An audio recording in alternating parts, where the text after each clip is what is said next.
about a year to go to a little town called Morrow in the state of Ohio. I'd never been much of a traveler, and I really didn't know that Morrow was the hardest place I ever tried to go.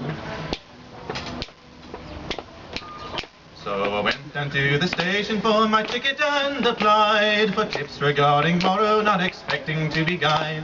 Said I, my friend, I'd like to go tomorrow and return no later than tomorrow, for I haven't time to burn. Said he to me, now let me see if I have heard you right. You'd like to go tomorrow and return tomorrow night. You should have gone tomorrow yesterday and back today, 'cause the train that goes tomorrow is a mile upon its way. If you had gone tomorrow yesterday, now don't you see, you could have gone tomorrow and returned today at 3 for the train today tomorrow, if the schedule is right. Today it goes tomorrow and returns tomorrow night. Said I, my friend, it seems to me you're talking through your hat. There is a town named Morrow on the line, now tell me that. There is, said he, but take from me a quiet little tip.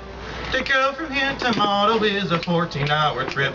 The train today tomorrow leaves today at 8:35, and 10:30 tomorrow is the time it should arrive. So if from here to Morrow is a 14-hour jump, you go today tomorrow and get back that day, you chump. Said I'd like to go tomorrow, so can I go today and get tomorrow by tonight if there is no delay?